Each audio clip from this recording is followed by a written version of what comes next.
جس گھر میں یہ دعا سنی جاتی ہے وہاں اللہ کی رحمتوں کا نور برستا ہے۔ دوستوں، یہ دعا قرآن سے لی گئی ہے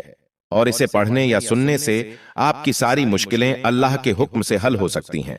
آج کی اس خاص ویڈیو میں ہم ایک ایسی دعا کے بارے میں بات کریں گے جو آپ کی زندگی کو بدل سکتی ہے۔ اگر آپ پریشان ہیں، آپ کے گھر میں برکت نہیں ہو رہی، کاروبار ٹھپ ہے یا زندگی میں سکون نہیں ہے، تو یہ ویڈیو آپ کے لیے ہے۔ تو اگر آپ نے اس ویڈیو پر کلک کیا ہے تو سمجھ لیجئے کہ اللہ نے آپ کی مدد کے لیے اسے آپ کے نصیب میں لکھا ہے۔ لیکن یاد رکھیں، اس دعا کو ادھورا سن کر مت جائیں، کیونکہ یہ صرف ان لوگوں کو فائدہ دیتی ہے جو اسے پورا سنتے ہیں۔ ایک بھائی نے ہمیں کمنٹ کر کے اپنی تکلیف بتائی۔ اس نے کہا کہ اس کے گھر میں ہر دن جھگڑے ہوتے تھے، کاروبار میں نقصان ہو رہا تھا اور ہر کام میں رکاوٹ آ رہی تھی۔ وہ اتنا مایوس ہو گیا تھا کہ زندگی سے ہار ماننے لگا تھا۔ لیکن پھر اس نے ہماری ویڈیو دیکھی اور اس دعا کو یقین کے ساتھ سننا شروع کر دیا۔ 10 دن کے اندر اس کے گھر میں سکون آ گیا، جھگڑے ختم ہو گئے، کاروبار میں برکت آ گئی اور اللہ نے اس کے بگڑے کام بنا دیے۔ 1 مہینے بعد اس نے ہمیں کمنٹ کیا اور بتایا کہ اس کی زندگی پہلے سے پوری بہتر ہو چکی ہے۔ اس دعا کے بہت فائدے ہیں۔ شیطان آپ کے گھر سے دور رہتا ہے، گھر میں رحمت اور برکت آتی ہے، کاروبار اور زندگی میں ترقی ہوتی ہے، ہر بگڑا کام بننے لگتا ہے، آپ کی ساری دقتیں اللہ کے حکم سے ختم ہو جاتی ہیں۔ لیکن شرط ہے کہ آپ اسے یقین اور بھروسے کے ساتھ سنیں۔ اگر آپ اسے ادھورا چھوڑ دیں گے تو فائدے کی جگہ نقصان ہو سکتا ہے۔ یہ دعا صرف انہی لوگوں کو فائدہ دیتی ہے جو اللہ پر یقین رکھتے ہیں اور اسے دل سے سنتے ہیں۔ یہ قرآن کی دعا ہے، اسے مکمل سن کر ہی جانا۔ اگر آپ اسے ادھورا سن کر جائیں گے تو آپ کے بنے ہوئے کام بھی بگڑ سکتے ہیں۔ جو لوگ اسے روزانہ سنتے ہیں ان کے گھروں میں رحمت اور برکت کا نور برستا ہے۔ کمنٹ میں آمین لکھیں۔ آئیے سنتے ہیں۔ بسم اللہ الرحمن الرحیم، الحمد للہ رب العالمین، الرحمن الرحیم، مالک یوم الدین، ایاک نعبد و ایاک نستعین، اہدنا الصراط المستقیم، صراط الذین انعمت علیہم، غیر المغضوب علیہم ولا الضالین۔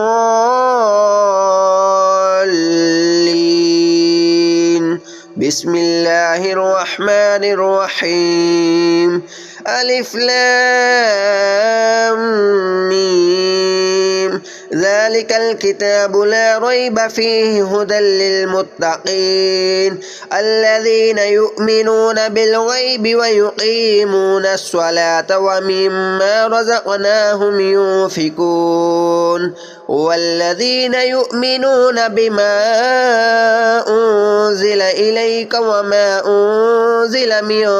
قبلك وبالآخرة هم يوقنون أولئك على هدى من ربهم وأولئك هم المفلحون وإلهكم إله واحد لا إله إلا هو الرحمن الرحيم الله لا إله إلا هو الحي القيوم لا تأخذه سنة ولا نوم له ما في السماوات وما في الأرض ما ذا الذي يشفع عنده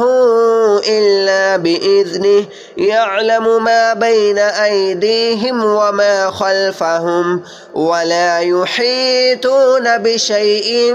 من علمه إلا بما شاء وسع كرسيه السماوات والأرض ولا يؤوده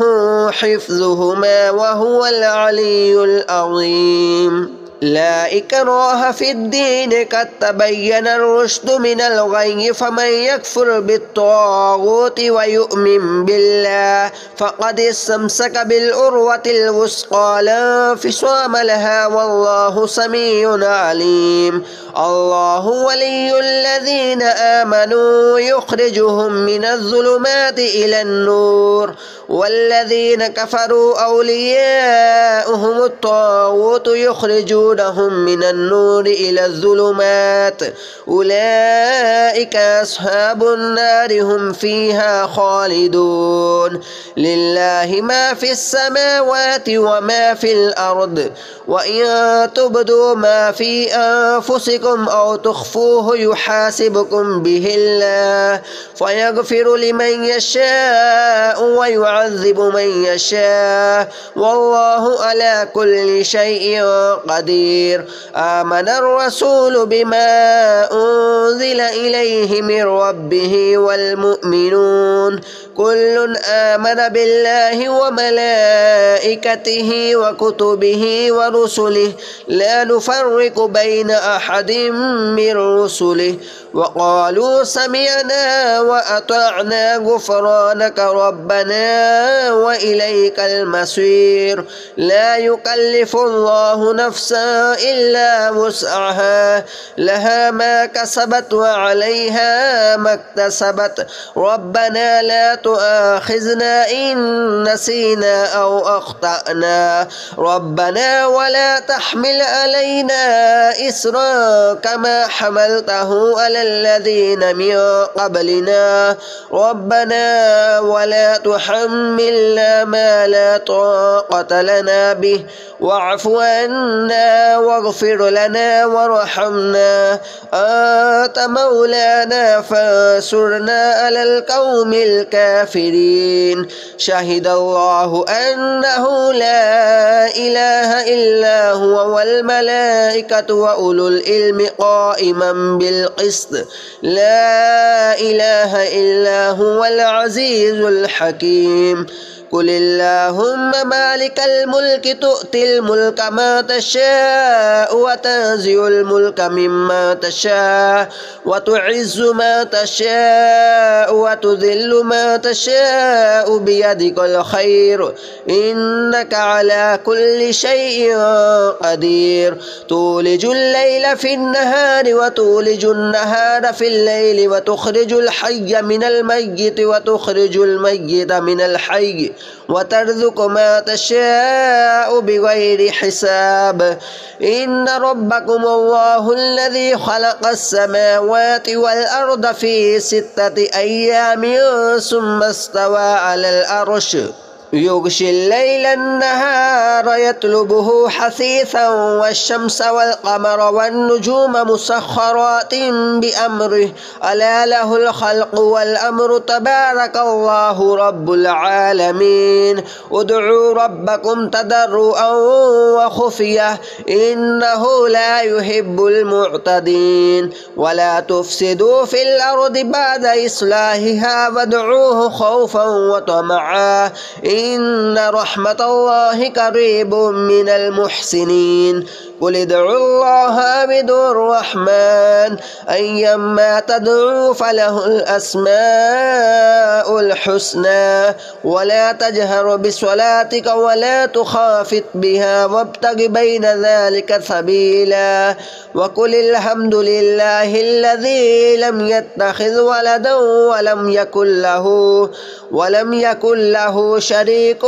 في الملك ولم يكن له ولي من الذل وكبره تكبيرا أفحسبتم أنما خلقناكم عبثا وأنكم إلينا لا ترجعون فتعالى الله الملك الحق لا إله إلا هو رب العرش الكريم قل ادعوا الله بدون الرحمن ومن يدع مع الله إلها آخر لا برهان له به فإنما حسابه عند ربه إنه لا يفلح الكافرون وقل رب اغفر وارحم وأنت خير الراحمين بسم الله الرحمن الرحيم والصافات صفا فالزاجرات زجرا فالتاليات ذكرا إن إلهكم إله واحد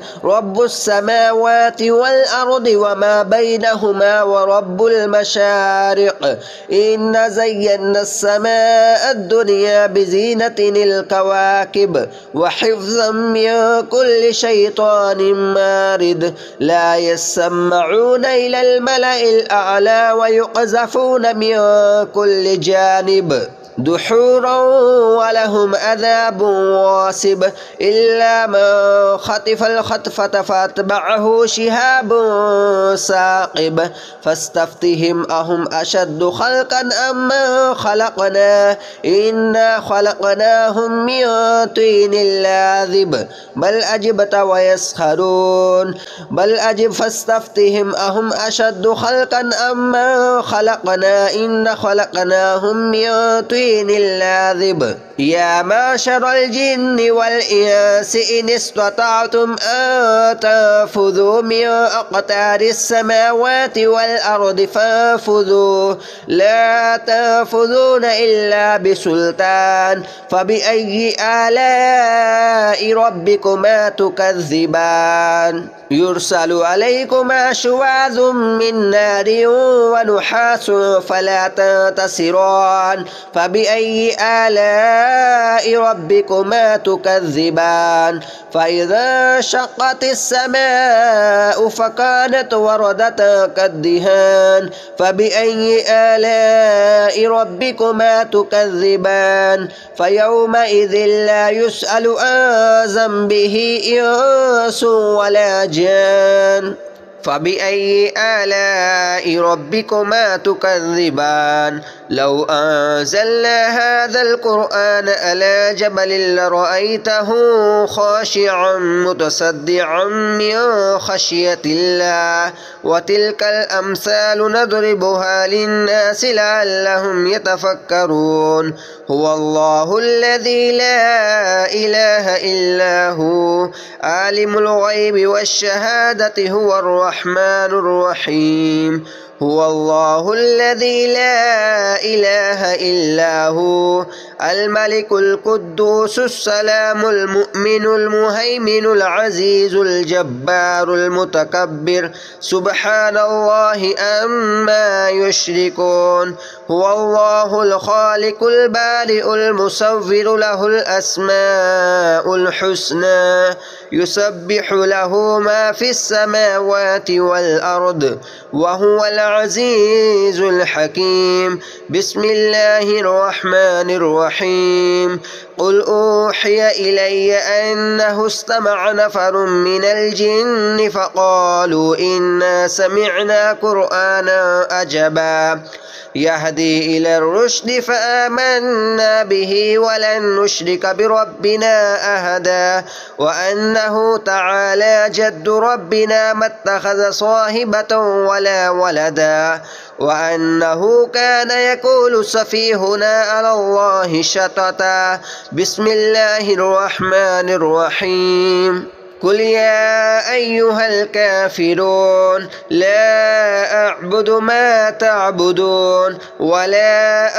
أنتم عابدون ما أعبد ولا أنا عابد ما عبدتم ولا أنتم عابدون ما أعبد لكم دينكم ولي دين بسم الله الرحمن الرحيم قل هو الله أحد الله الصمد لم يلد ولم يولد ولم يكن له كفوا أحد بسم الله الرحمن الرحيم قل أعوذ برب الفلق من شر ما خلق ومن شر غاسق إذا وقب ومن شر النفاثات في العقد ومن شر حاسد إذا حسد بسم الله الرحمن الرحيم قل أعوذ برب الناس ملك الناس إله الناس من شر الوسواس الخناس الذي يوسوس في صدور الناس من الجنة والناس بسم الله الرحمن الرحيم الحمد لله رب العالمين الرحمن الرحيم مالك يوم الدين إياك نعبد وإياك نستعين اهدنا الصراط المستقيم صراط الذين أنعمت عليهم غير المغضوب عليهم ولا الضالين بسم الله الرحمن الرحيم ألف لام ميم ذلك الكتاب لا ريب فيه هدى للمتقين الذين يؤمنون بالغيب ويقيمون الصلاة ومما رزقناهم ينفقون والذين يؤمنون بما أنزل إليك وما أنزل من قبلك وبالآخرة هم يوقنون أولئك على هدى من ربهم وأولئك هم المفلحون وإلهكم إله واحد لا إله إلا هو الرحمن الرحيم الله لا إله إلا هو الحي القيوم لا تأخذه سنة ولا نوم له ما في السماوات وما في الأرض ما ذا الذي يشفع عنده إلا بإذنه يعلم ما بين أيديهم وما خلفهم ولا يحيطون بشيء من علمه إلا بما شاء وسع كرسيه السماوات والأرض ولا يؤوده حفظهما وهو العلي العظيم لا إكراه في الدين قد تبين الرشد من الغي فمن يكفر بالطاغوت ويؤمن بالله فقد استمسك بالعروة الوثقى لا انفصام لها والله سميع عليم الله ولي الذين آمنوا يخرجهم من الظلمات إلى النور والذين كفروا أولياؤهم الطاغوت يخرجونهم من النور إلى الظلمات أولئك أصحاب النار هم فيها خالدون لله ما في السماوات وما في الأرض وإن تبدوا ما في أنفسكم أو تخفوه يحاسبكم به الله فيغفر لمن يشاء ويعذب من يشاء والله على كل شيء قدير آمن الرسول بما أنزل إليه من ربه والمؤمنون كل آمن بالله وملائكته وكتبه ورسله لا نفرق بين أحد من رسله وقالوا سمعنا وأطعنا غفرانك ربنا وإليك المصير لا يكلف الله نفسا إلا وسعها لها ما كسبت وعليها ما اكتسبت ربنا لا تؤاخذنا إن نسينا أو أخطأنا ربنا ولا تحمل علينا إسرا كما حملته على الذين من قبلنا ربنا ولا تحملنا ما لا طاقة لنا به واعف عنا واغفر لنا وارحمنا أنت مولانا فانصرنا على القوم الكافرين شهد الله أنه لا إله إلا هو والملائكة وأولو العلم قائما بالقسط لا إله إلا هو العزيز الحكيم قل اللهم مالك الملك تؤتي الملك ما تشاء وتنزع الملك مما تشاء وتعز ما تشاء وتذل ما تشاء بيدك الخير إنك على كل شيء قدير تولج الليل في النهار وتولج النهار في الليل وتخرج الحي من الميت وتخرج الميت من الحي وترزق ما تشاء بغير حساب إن ربكم الله الذي خلق السماوات والأرض في 6 أيام ثم استوى على العرش يغشي الليل النهار يطلبه حثيثا والشمس والقمر والنجوم مسخرات بأمره ألا له الخلق والأمر تبارك الله رب العالمين